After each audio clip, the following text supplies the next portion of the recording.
Voltamos para a segunda parte da nossa aula, conforme já combinamos.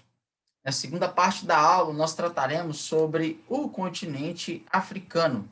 Lembrando que é um continente, e, portanto, a África, enquanto continente, é um conjunto de países. Hoje são em torno de 53 para 54 países, algo entre 50 e 54 países no total. O fato é que esse é um continente que ele é dado como o terceiro maior do mundo. A sua extensão é de mais ou menos 30,4 milhões de quilômetros quadrados, relativamente grande. Possui em seu território marcas deixadas pela política imperialista.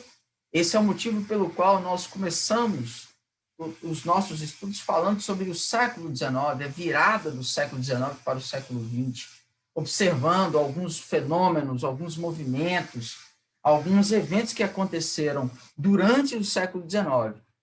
No caso, nós falamos muito mais relacionado ao que aconteceu no continente, no continente europeu, que interferiu diretamente em outras partes do mundo, interferiu na América e, obviamente, interfere também no continente africano.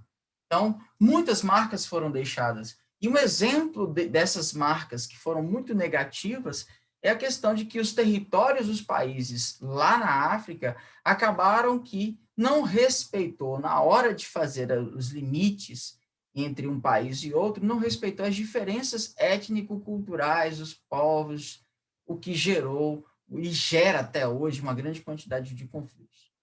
Mas também é um continente que, até por conta das suas situações de áreas ecúmenas e anecúmenas, apresenta vazios demográficos. Pode-se perceber duas maneiras de regionalizar a África.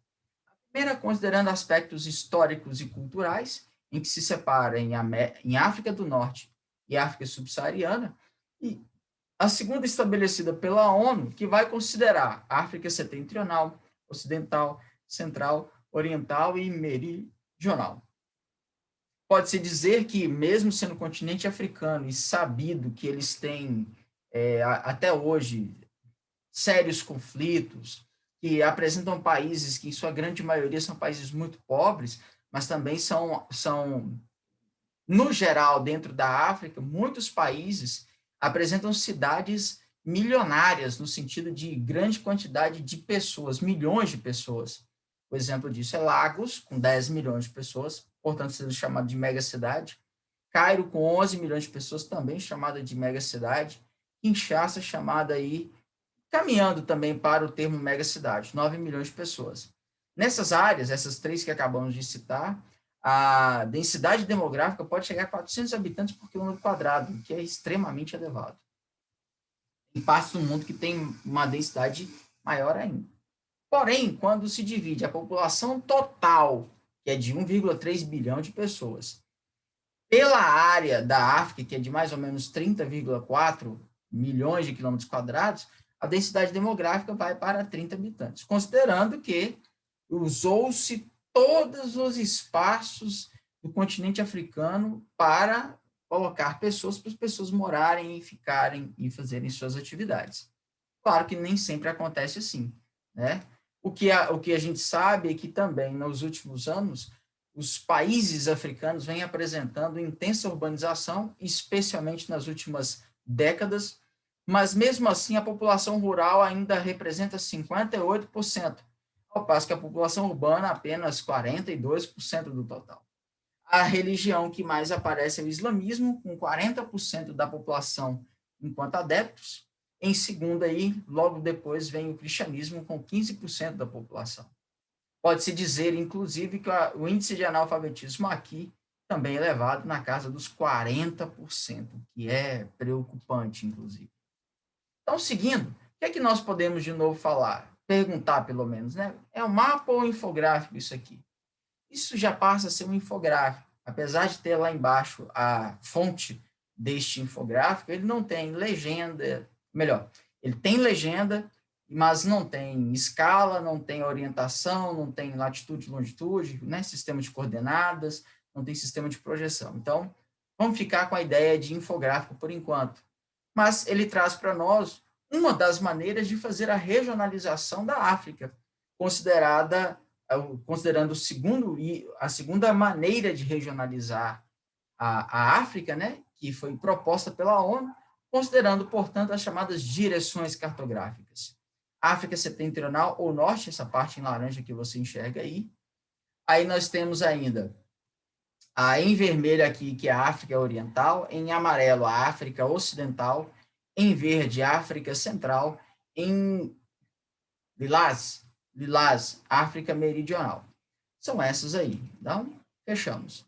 Claro que, para afirmar aquela ideia que nós falávamos, mas um pouco antes, lá na primeira parte da aula, a África apresenta ainda resquícios de toda uma política imperialista lá do passado.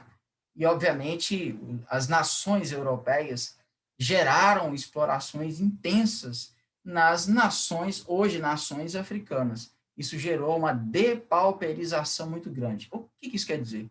Quer dizer que a população, né, base dos países africanos, elas tendem a ser muito pobres por causa da grande extração de riquezas deles, e, obviamente, esse recurso praticamente não fica dentro do país. Nem os resultados ficam dentro desse país.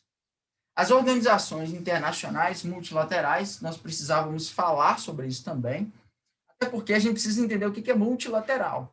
Multilateral é quando existe um tratado, uma negociação, uma conversa, em que, ao final dela, mais de duas nações saem com benefícios. Elas consideram que ganharam. Então, aqui um exemplo de um triângulo demonstrando o aperto de mão entre uma, duas, três, por exemplo, três nações. Então, isso já seria uma ideia do que queremos trazer para multilateral. Assim sendo, a gente pode falar da ONU, nós podemos falar da OMC, nós podemos falar do GATT no passado, né? E outros tantos organismos que entram nessa ideia do conceito multilateral. E, entrando na ideia de organizações internacionais, podemos falar ainda que na América existem algumas delas atuando, que falaremos na próxima aula, na aula 3 da semana 3. Ao final, aula 3, semana 3, tá bom. Ao final da Segunda Guerra Mundial, é importante que nós prestemos atenção nos seguintes itens. Primeiro, os Estados Unidos saem fortalecidos. Os Estados Unidos da América se tornam muito mais fortes e passam a ser, inclusive, investidor forte em outras nações do mundo.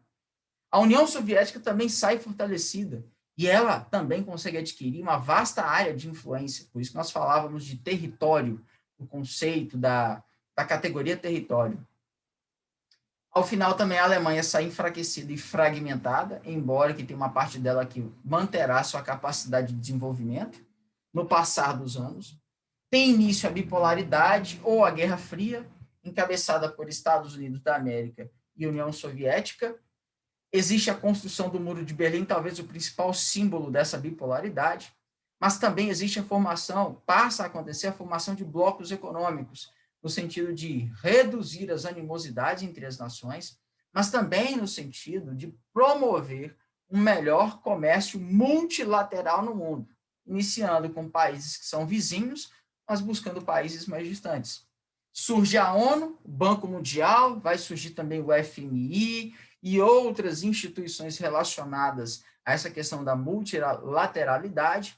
Portanto, também cria-se uma instituição que promove o comércio mundial, que é o caso do GATT, e depois vira a OMC.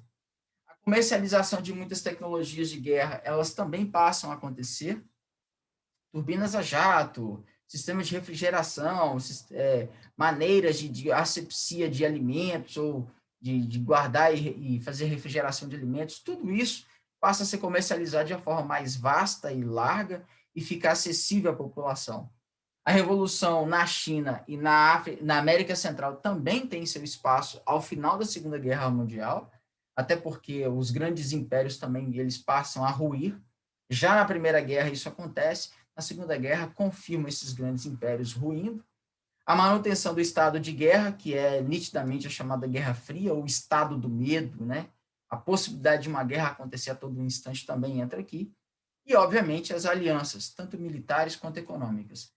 Todos esses tópicos, eles passam a ser fundamentais para a compreensão da geografia no mundo, especialmente para a compreensão de como é que o mundo vai passar a ter ações e fenômenos, né, a partir de 1945, 1950, até os dias atuais. Então, não deixe de ver esses itens, ok?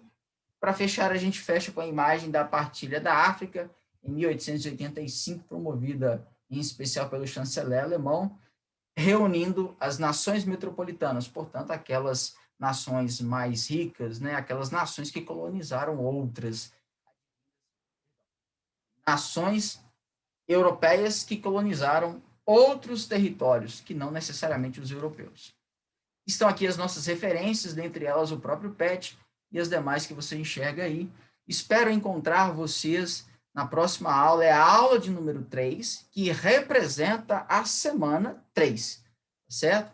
Ela foi ministrada para algumas turmas, mas para outras não, em função do feriado.